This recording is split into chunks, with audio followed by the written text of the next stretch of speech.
heard y'all was looking for me. Here I go. What's up, y'all? Yes, I got my daughter's juice box. Okay? Because that's just how it is as a mom of 2 toddlers. Sometimes you steal their snacks. But what's up, guys? It's your girl V with Reality Recap. I am here for today's Midday Tea Talk. We are breaking down last night's episodes of Love and Hip Hop ATL and the season 2 finale of Real Housewives of Dubai. I hope you guys can hear me good. We are streaming live right now across Instagram, Facebook, and YouTube. Hi, everyone. Now, before I get started, don't forget tomorrow is my Thursday night podcast episode, 7 p.m. Eastern Standard Time, where we cover all the news from this week. So that is every Thursday, 7 p.m. Eastern Standard Time. Everything reality news related will be covered from this week and tomorrow night's podcast episode. Midday Tea Talks are damn near every day, 12:30 p.m. Eastern Standard Time, covering all the reality TV shows out there. So for today, guys, where's my phone with my notes? Because I have plenty on the foolishness that we saw last night. Before we even get into the episode, though, let's just talk about some Love and Hip Hop news now.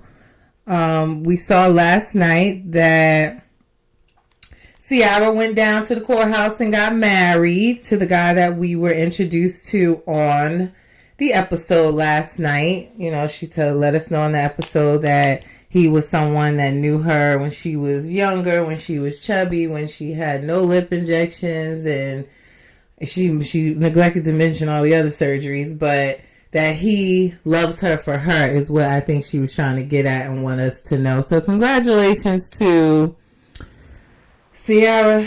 I'm tired of it. I'm really tired of it. It's definitely giving Elizabeth Taylor, but she's married. I hope it work out for her child, or I just don't need it to become another storyline next season. We just saw her serving divorce papers in the park last season. So that's Love and Hip Hop news for you. Also, Love and Hip Hop ATL news. We saw that Jasmine spent Labor Day at Rashida and Kirk's for a cookout. She posted her cookout plate and she tagged Kirk. She tried to tag Rashida, but it seemed like she's blocked. But because there was no underscore, no blue underline under the tagging of Rashida. But yes, she said that, you know, their food was good. They put their foot in it. So she spent the holiday with Kirk and Rashida, honey. So Kirk also put up his Tuesday post like he do before every episode, every week, to try to prove his love for Rashida. But this week he had the kids involved. He posted from the cookout as well, showing all his kids swimming in the pool, including Ken and Jasmine's son. So he definitely trying to sell y'all on this is just a storyline. There's a documentary coming, so he says, in that we're all going to be blown away by the truth. I'm really tired of the reality TV stars for real coming on here and telling us how we don't know what it is and blah, blah, blah. You signed up for the editing. You said the nonsense on the camera. So don't be mad at me when I make an assumption of what my eyes are seeing on the damn TV. I'm so tired of that, y'all. But anyway, let's get into last night's episode of Love and Hip Hop ATL, because it damn sure was a doozy. Pull up my little notes, because y'all know I watch hella shows. So, right off the bat, my first bullet says, I'm tired of Ciara's abandoned storyline. She always letting us know that she felt abandoned by everybody after her leg infection situation. Nobody visited her in the hospital. Like I said before, and I will say it again. If everybody thinks that you are pulling a money stunt, if everybody thinks that everybody, including myself, when I saw it on the internet, I thought it was not a prank, but I thought it was some type of promotion for the tattoo cream that caused her to get a whole leg sleeve in one sitting, not to think that was normal. I thought it was part of a commercial or something. I didn't know. So I don't even blame the rest of the cast for thinking the same. I thought the same myself.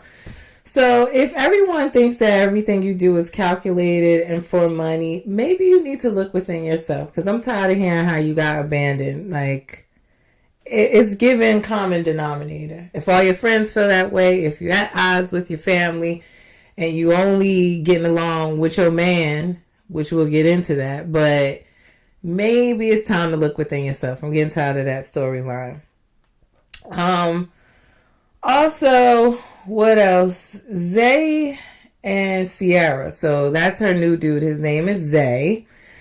She was trying to tell us, like I said earlier, she was trying to tell us how this is the best love ever.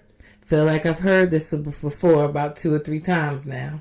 But this is the best love. He knew her before all of her surgery and stuff. What we didn't get into is, what does he do for a living?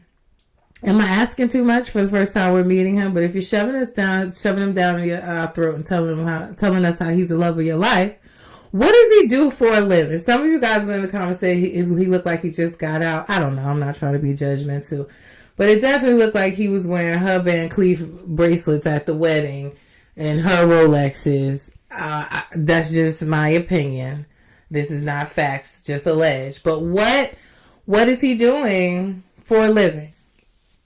I don't know. I don't see. I mean, I think they partnered together in the tattoo cream that got her leg infected.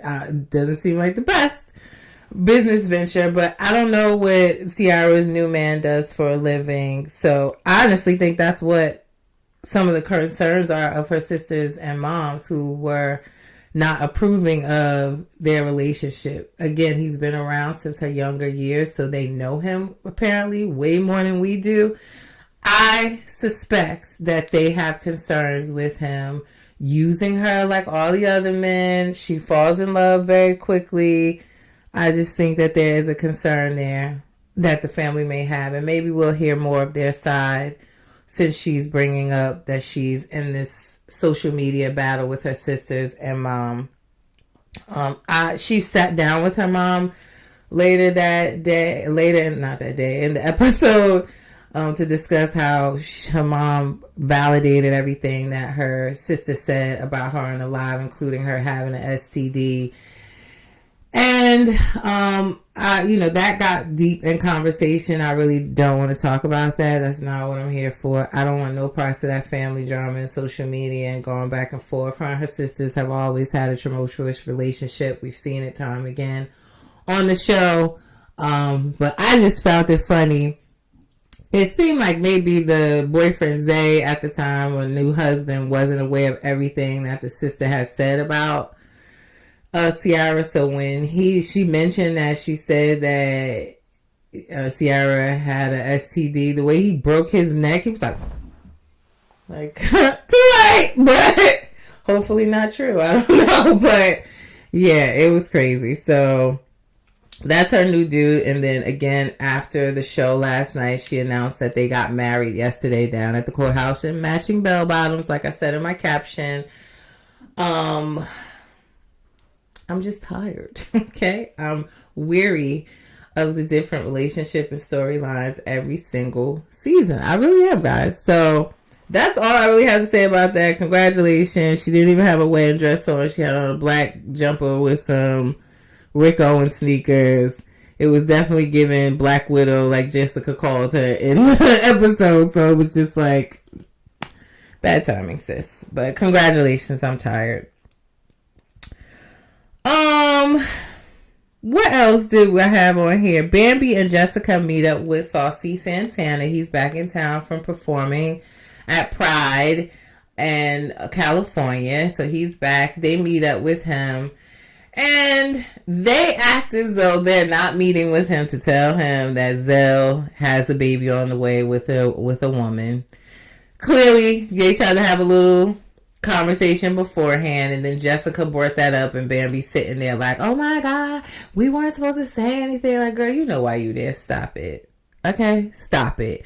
We know why you're there. You know why you're there. You were there to tell Saucy about Zell having this child on the way, because you immediately after the ball dropped, immediately followed up with an invite for Saucy to the baby mama reveal. Again, I ain't never in my life heard of a baby mama reveal, but that's what we on right now. We revealing the mama before we even get to reveal the gender of the baby now.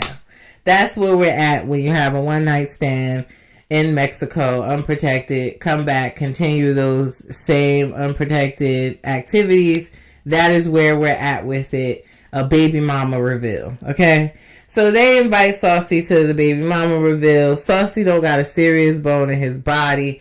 Everybody is his and he's for everybody. So he wants to get his man back allegedly. He wants Zell back. He going to the baby mama reveal. He gonna talk to Zell because he's saying that, you know, pretty next to gorgeous gets 8. So he wants his man back. But he was just out in California with Chef.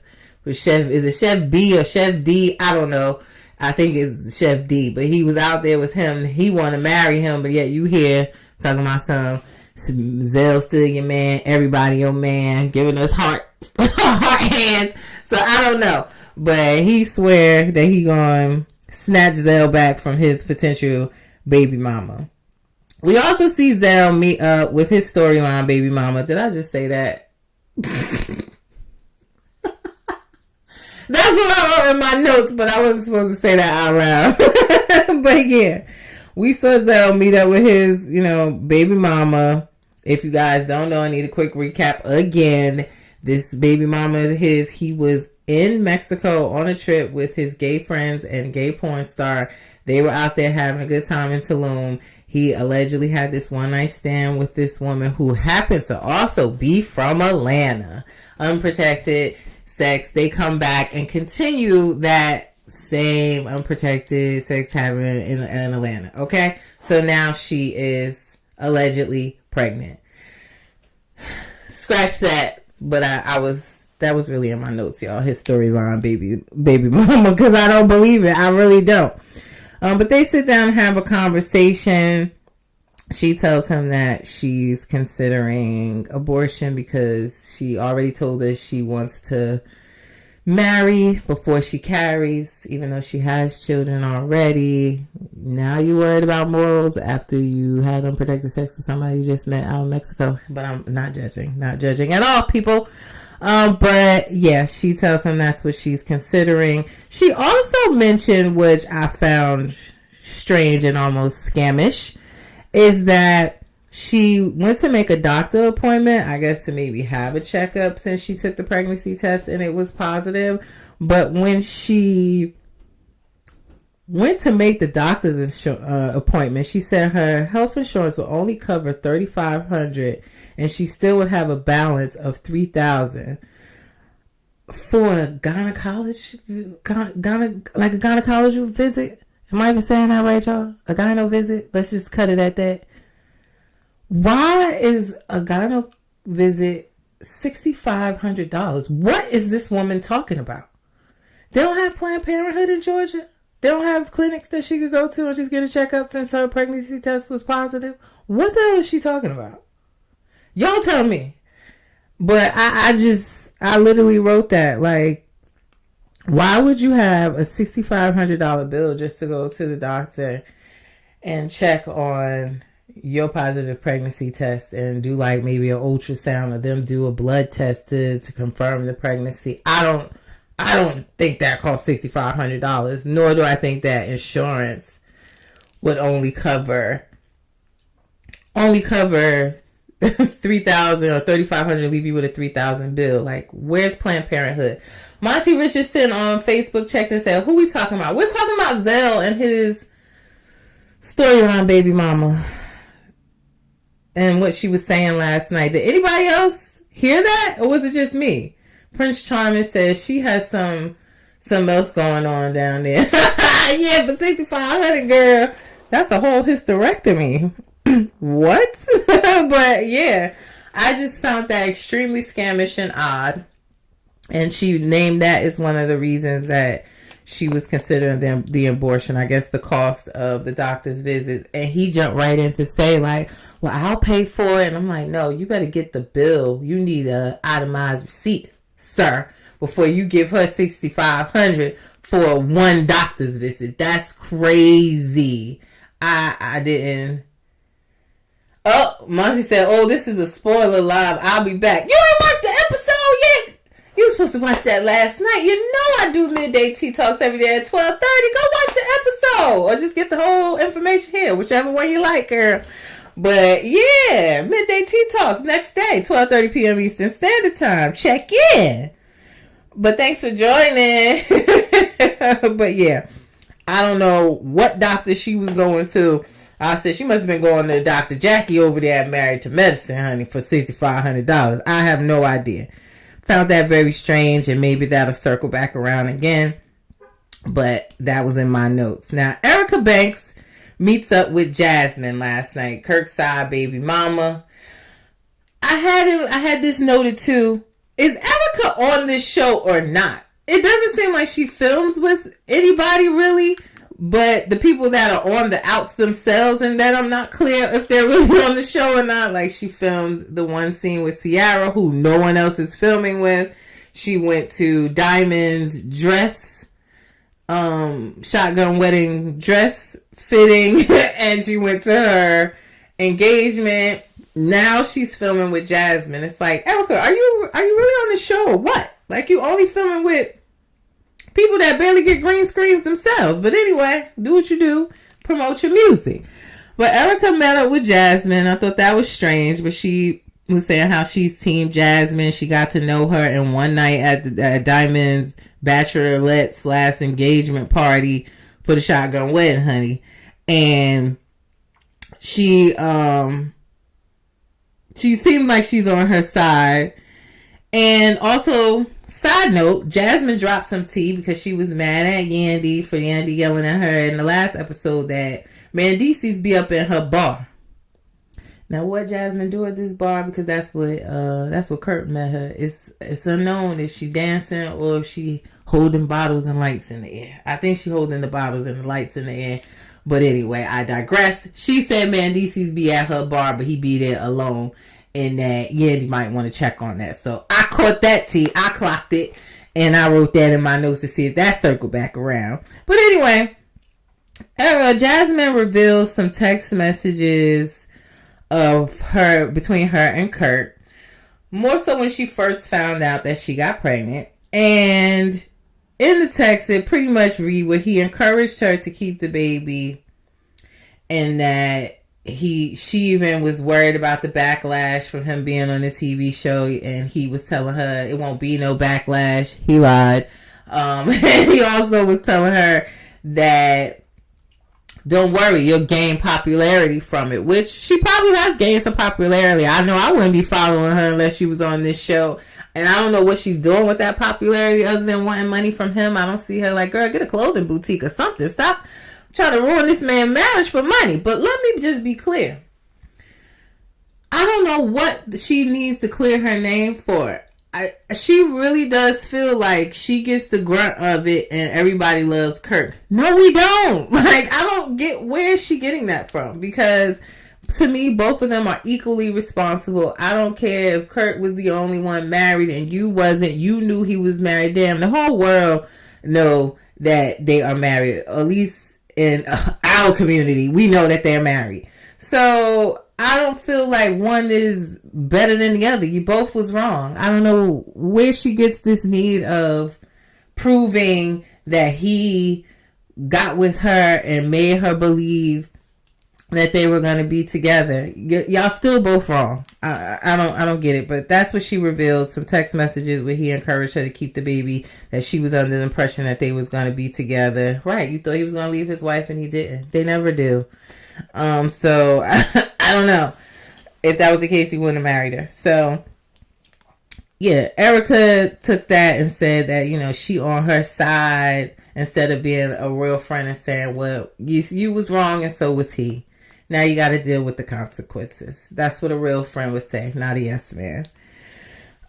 So then Erica takes it upon herself to invite Jasmine to Kirk's upcoming event, which was online anyway. So I don't know why everybody acting so shocked that Jasmine showed up. The shit was online that he was having this 80s, 90s car show party. So it was not like it was some concealed document that no one knew of or concealed private event. Everybody knew about it. But yeah, she invited her to the party and she said she was going to pull up. We also saw last night Jock in the studio with Spice. Only thing I gotta say about that was he was in the studio and it felt like, you know, he's laying on Spice his problems with Kendra. We saw she wants to freeze her eggs. He's taking that. He's offended by that and saying that she just wants young eggs in case if they don't have kids together, she can have babies with the next man. Probably so. Partly so. So what? She can either use them with you. If it don't work out, she can use them with somebody else. But he's offended by that. All I took from the conversation there was that he was really trying to blame Kendra for his baby that he had, his last baby, his youngest, and saying that because back then Kendra didn't want to have kids with him. He has 9 of them, and she wasn't, or 8 at the time, I think. She wasn't interested in having kids with him. So he's making it seem like that was okay, or his go-ahead to go out and cheat and have a baby with someone else when he was in the process of marrying her. Made absolutely no sense to me whatsoever. I don't know. 2 wrongs don't make a right and 3 lefts make a circle, child. I don't know what they talking about over there, but that made no sense. And then he tried to make, like he was trying to come on to Spice. Like, well, I was hoping you'd stay mutual because she offered to go talk to Kendra. He's like, well, I was hoping you stay mutual so if it don't work out, me and you can get together. Now, he said he was joking. I don't know because Jock is in a sunken place right now. But that's all I took from it. And him trying to blame Kendra was whack to me. You did it because you were going to do it, period. Made absolutely no sense. Zell and Santana meet up. It was all shade. That's what I have in my notes, y'all. It was all shade. I don't know why Zell's walking around with this pissy pregnancy test, but he walking around with the pissy pregnancy test and going to show it to Santana. Santana throws it. He gets upset. They are a Telemundo story, if you will, between Zell and Santana. They clearly love each other. Zell, under my opinion, secretly is happy that it's getting under Santana's skin that he could potentially have this baby on the way. And Santana's trying to act like he don't care and that he can deal with the baby mama but not nobody else. Like, y'all both care about each other. Santana definitely has some traumas in his past. We're learning. He has some healing he needs to do. But they love each other. Like, knock it off. And I believe what Santana said. I don't see, and I can't speak on nobody else's sexuality, and honestly, there's no judgment here at Reality Recap. But I believe what Santana says, that I don't see Zell being bisexual. I definitely think he is gay. He says he is bisexual, so we're going to go with that, and that he likes women and men. I do know he wants children, for sure, because he's mentioned that even back on Love and Hip Hop Hollywood. But actually ever dating a woman, haven't seen it. So it wasn't foreign to me that Santana was saying, like, if you ask anybody, they laugh at me when I say that you're bisexual. But hey, if that's what he says he is and that's his preference, he got upset about it, cool with me. But I, without a doubt, truly believe, only my thoughts, that this is a storyline baby mama. D Candy said toxic. Yeah, they toxic for no damn reason though. Like, just be honest about how you feel. And like Zell said to Santana, stop giving me city girl quotes and be real. Let down your guard and be real. If you can't do it on the camera, do it off the camera, because I'm getting tired of it. But that conversation went absolutely nowhere. So I guess we'll see what happens at the baby mama reveal. That still is blowing me, a baby mama reveal. But finally, we get to the 80s, 90s car show party. I literally wrote, y'all, Erica Dixon missed the memo in that velvet jumper. Nothing about that was 80s and 90s to me with her 2 top crushed velvet jumper, honey. But I digress. She said she admits that her and Scrappy have been dating. Shocker. We knew that. and that he's slowly winning her over. Guess that turned out not to be so great for her, being that we still trying to figure out if he got one of the contestants from his YouTube dating show with Exotic pregnant. So guess that didn't work out too great. But in this episode, she admitted that she is dating Scrappy, and slowly but surely he's winning her over. D Candy said, right, 1,000 reveals nowadays. Yeah, like, because you gotta reveal the baby mama, reveal the gender, or sometimes I guess it's a baby daddy reveal. All types of reveals happening when you get pregnant in 2024, child. I can't keep up. But yeah, so Erica and her Crush Velvet jumper let us know, yeah, she's dating Scrappy. Shocker. Mama D shows up because she was invited by Charlene. Mama Charlene. Charlene pulls her to the side to find out about the information Jasmine dropped. And she basically, bottom line, did Jasmine show you receipts? Mama D says no, but I'm still going to watch how this play out. I think Mama D knew Jasmine was coming too. Mama D was just walking around wreaking havoc. She went over to Carly talking about, well, I heard my ex-daughter-in-law DM'd your boyfriend. I told you about her. She DM'd her boyfriend to try to have a birthday trip for her, to plan something for her birthday for a surprise. I still ain't DMing nobody, man, but it seemed like no harm, no foul. We're past that. Anyway, Jasmine pulled up in her Uber Black, honey, and I'm gonna be honest with y'all, I wrote that in my notes. Did she drive? Did she have a DUI? Because the woman is never driving. Everywhere she goes, she's in a black Uber Black SUV. What is going on? Kurt didn't buy her car? I don't know. This is just what I'm just taking y'all through my thoughts in my brain, because I literally be writing my first reactions, and this is what be in my notes, y'all. DK said, child, where your car? Yes, I don't know. If you're asking me, I do drive. I got a car. I got a truck. But yeah, I don't know. She always in the Uber Black. Prince Charming, you was cracking up at me today. I appreciate it. I'm tired. I'm weary. It's a long week. My kids going back to school one by one. I got one going to preschool, one going to kindergarten. It's been a rough summer, and these people playing in my face every damn Tuesday. Okay? So, this is what comes out of my brain onto my notes when I'm watching these shows late night after a long day. Okay? Like, so, bear with me, and I really be holding back, y'all, because I am a true Sagittarius. So these notes are light work, trust me. But yeah, she pulled up in her Uber Black, and again was not going to approach Rashida. Prince Charming said, yes, got me cracking the fuck up. Thank you. You do too. You got me laughing too. It's good to know I'm not alone on here. I know a lot of people not able to join when I'm live, but y'all can always watch them on YouTube. Go to my channel. But yeah, Jasmine pulls up. She gets out, but is not going up to Rashida. She's still telling everybody you showed up to 1,900 events to tell this story and still won't walk up to Rashida to tell her. Carly goes over to her and say, well, you here, you might as well have the conversation. No, that's not why I'm here. Then why are you here? That's what you told Erica you was coming for. That's what you told your mama you wanted to go to the events for, to clear your name, because he told everybody that you come to the door in your birthday suit. But D Candy said, my sisters are Sagittarius 12/11. That's me. But yeah.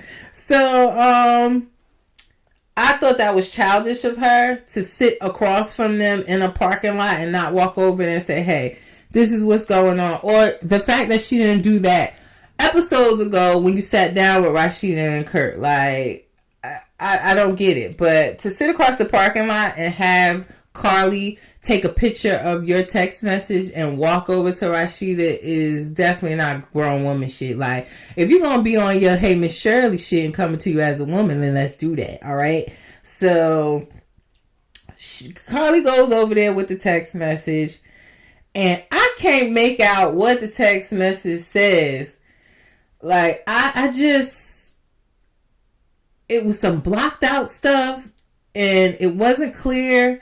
We still ain't really get to the bottom of it. We'll have it's another cliffhanger for the next week.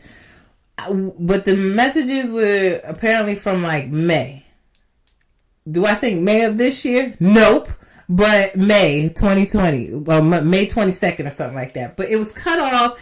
We didn't see what the sentence was above this agreement about money. Some of the words were blacked out. So this wasn't directly from her text messages. She had took it and did her own editing to it, which wasn't a great receipt, but it's clear something's going on. Like, let's be honest.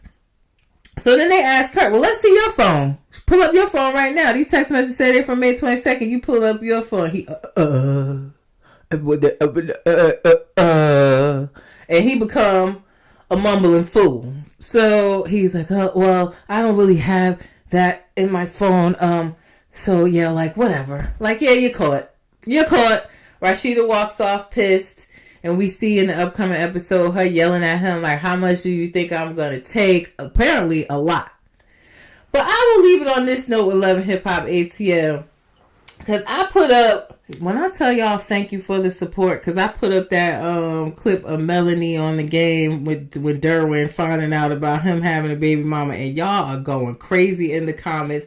20,000 views. Update. 22,000 views on Instagram on this video, over 50 comments on it, and on Facebook I think it's up to almost 400,000 views right now on my Facebook page. Y'all are cracking up. Some of y'all are in the comments saying that, oh, you posting this and you probably ain't got your man no self. Well, let me introduce you. Hi, I'm Vanessa, married happily. Are we perfect? No, and I still posted it because of why the shit was funny, okay? So that's what I do over here. I don't like to get into serious topics. I watch reality TV to escape my reality, okay? And to have a little fun. So it was funny to me, and that's why I posted it. So all of you in the comments saying that I posted it and I'm probably lonely myself, or that, oh, I need to go pray and touch some grass. I does. And did, and married. Okay?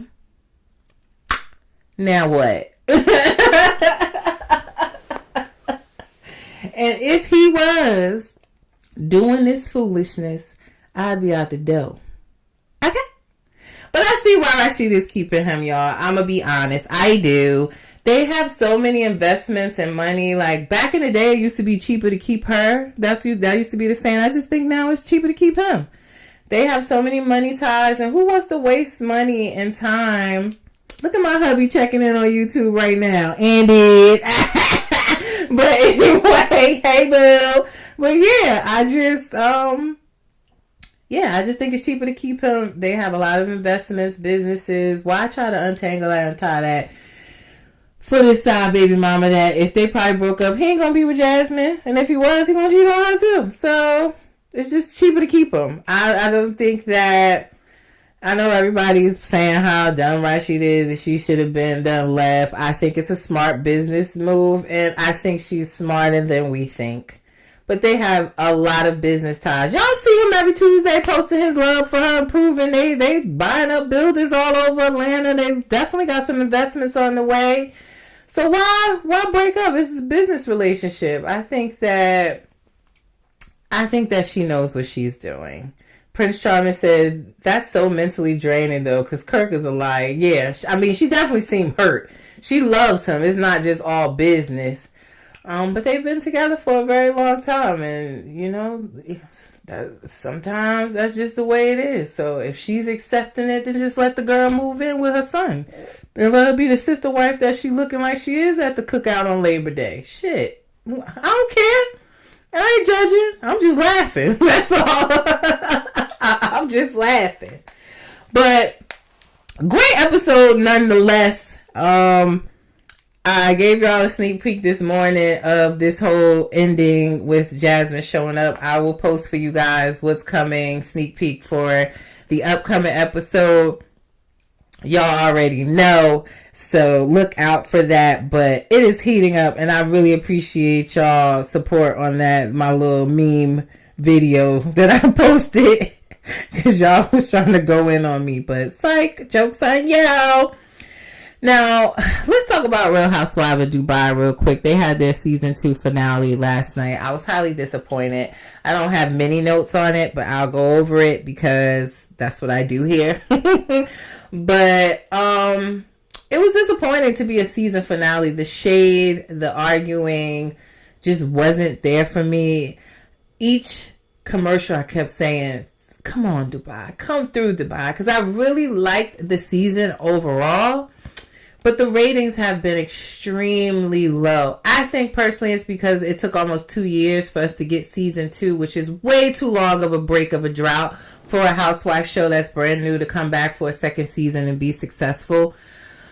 And then to be competing with all the other housewife shows that we're anticipating this fall. It's a lot for a brand new newbie only in their season 2.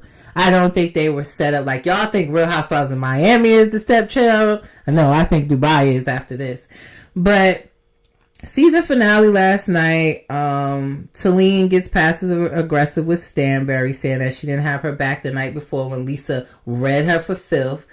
And Talene said, not my dog, not my fight. I'm not involved. You should have stayed out of it because she wasn't even talking to you. She was talking to Brooks. And I totally agree with that. You should have mind your business. Talene been being a soldier all season for everybody that she 2-minute friends with. So if you want to be a soldier and get out there on the front line, then you already know what's going to happen. You're going to get sprayed. And that's what Lisa did. So I don't disagree with Stanberry for not jumping in it.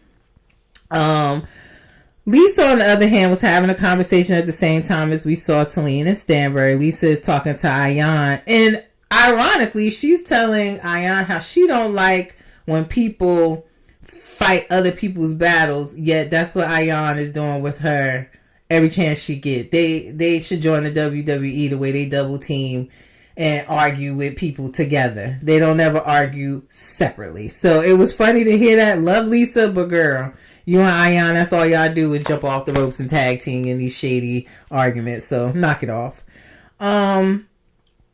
They go out for like breakfast, lunch with the men. The men sit at one table. They sit at another. They're on like this trip together.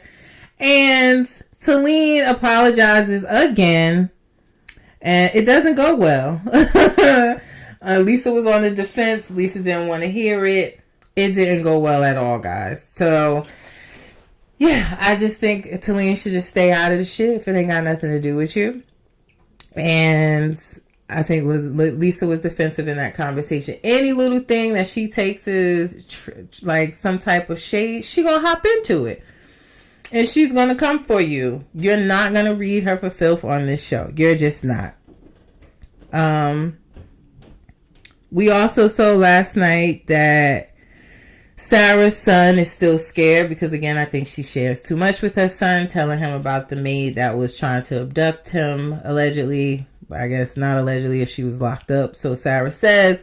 But she calls Akeem. I'm tired of Akeem. Akeem was only on the show because he's a model and he wanted to get his face out there. He wasn't thinking about no Sarah, and nor was he moving all the way from Germany, wherever he live at, to come over there in no 130 degree weather out in Dubai for the summer. Like, Akeem was just a prop, let's be honest. But she calls him to tell him that she just wants to take a break and focus on her son. To me, it sounded like she was breaking up with him. So why she mad he hung up the FaceTime? I don't know. Because it sounded like he was breaking up with the man. That's how I took it. I don't know. But she said he banged on her and she was upset about that. So for her, it's over. And they have not gotten back together. Stanberry also talked about she's decided not to have a baby at this time with Sergio. Are we shocked? No, we're not. Like, she's almost 60 years old. She's not having a baby. Okay, maybe like 55. I don't know. But she's somewhere in there where she ain't thinking about having no babies. I wish she would just let Sergio go on and find somebody his age that he can be happy with, grow with, and have a child or family with. She don't really care about this man. And y'all can't convince me otherwise. She really don't. She treat him like one of her children. The children got more sense telling her, like, yeah, you shouldn't have a baby. If you're just doing it to make him happy, that's not a reason to bring a child into this world. She don't love that man. Like, it's just somebody to wait on her hand and foot. He is so deeply in love with her, and I really put in my notes, he's never going to love like that again. He's not. You know how we love young. We still love when we get older, but we love with caution. And this is going to really hurt him, I worry. But she don't really love him. We knew she was not taking that embryo off ice and putting it in herself, let alone nobody else, child. So I was not shocked at all. Ayan and Stanberry decided they're going to throw a party, which I found interesting. Just, finding out that summer in Dubai, I don't know if it was a surprise, but that it gets extremely hot, more than it really is. They said it's 110 on a good day. So kind of like in New York, how everybody leaves for the Hamptons, and in Jersey, everybody leaves for the Jersey Shore, I guess. Everyone leaves Dubai and they go to Europe, Paris, all over the place, things like that. So they're planning like a farewell party before everybody starts leaving for the summer. Lisa gets to the party, and I ain't gonna lie, it definitely seemed like she was low-key hating, or she's jealous of the forming friendship between Ayan and Stanberry. The video that they had up on the screen was whack. I would have wanted my 5 minutes back too, but did it need to be said out loud? No. So Lisa was looking like, I ain't gonna say she's a hater, but she probably feeling like she was losing her friend to Stanberry. Lisa is buying a farm in Italy somewhere, which happens to be Stanberry's mom's farm and home. And apparently Ayan brought the information back to Lisa that Stanberry said that she was bragging, because then they showed a clip of Lisa bragging. No, I'm just playing. But Lisa sat down and had lunch with Stanberry saying like, oh, I want to do this. I want to extend this. I want to make it larger, yada, yada. I think she was just excited to buy the home. Stanberry says she never used the word bragging, and Ayan says she didn't use that word to Lisa. Lisa get extremely upset, saying that Ayan is lying to her face. She swore on her children, may they be struck down by lightning or something like that. I guess to let us know how serious she was. But that one word, bragging, ripped this so-called tight friendship apart. Ayan went upstairs crying like she always do. She always leaves the conversation crying like a 2-year-old. She left the conversation crying. And that was pretty much the end of the season. We'll see the reunion next week if it's any better. But it was just missing the shade, the je ne sais quoi of a real housewife reunion. I think Salt Lake City just messed it up for everybody, because their finale was just so epic with Monica that you got to come harder than that. It just wasn't given. I'm really concerned this may be the last season for them. Just being honest. The ratings are extremely low. I'm going to head over to TV Deets and see what the ratings are looking like for last night's season finale, but probably not good. Yeah, I enjoyed watching Love and Hip Hop ATL more than I did Housewife Reunion. That's not reunion, but season finale. That's crazy. So part 1 of the reunion starts next week. I already gave you guys the trailer to the reunion. You can check that out on my page. And we'll see how it goes. I'll recap that for you as well. But we are just down to Love and Hip Hop Atlanta after these reunions on Tuesday nights. So, I don't know. Let me know your thoughts. If you can't watch live, you can still comment when it's on YouTube. Let me know your thoughts on last night's episode of Love and Hip Hop ATL and Real Housewives of Dubai. So, before I get out of here, remember we have Thursday night is Reality News Weekly Recap. So all of the tea spilling, we'll be talking about Phaedra on Dancing with the Stars. Candace is having a baby boy. We'll get into what the hell is going on with Tamara's face, scaring us on our timeline every time I open up my Instagram app. So much more news to discuss for you this week. So that is tomorrow, 7 p.m. Eastern Standard Time. Streaming live always on Instagram, Facebook, and YouTube. If you cannot watch live, all of my midday tea talks and all of my podcast Thursday night episodes are on my YouTube channel. So make sure you go to the link in my bio, make sure you like, share, and subscribe to my YouTube channel, Reality Recap. If you have a business or a product that you want me to promote, my prices are here. You can email me. I reach the people and I'm growing daily. I appreciate the support from all the platforms. I really do. Thank you guys so much. Also, hit the Cash App. Send your girl some change. You know, it's not easy sitting here giving y'all all the tea and keeping up with all this stuff, honey. So keep me growing, flourishing, supporting. I need a new mic. So I appreciate all the support. It is $Reality Recap. Hit your girl up if you appreciate the content, because I appreciate you guys. All right. Now make sure y'all come back for tomorrow night's podcast episode at 7 p.m. Eastern Standard Time. Reality News Weekly Recap. We will also have the next midday tea talk on Saturday, which is my favorite one. We will cover Friday night's episode of Love After Lockup, which I have a sneak peek on the way for you. And we have a midday tea talk Sunday, because we have the finale of Love and Marriage Huntsville and also the season premiere of Love and Marriage Detroit. So busy week, guys. Make sure you come back. Like, share, and subscribe. Go to that YouTube channel. I appreciate y'all. Now, y'all have a happy hump day. It's your girl V with Reality Recap. And before I end, as I always say, reality TV stars are humans too, guys. Don't forget that. Y'all have a great day. Peace.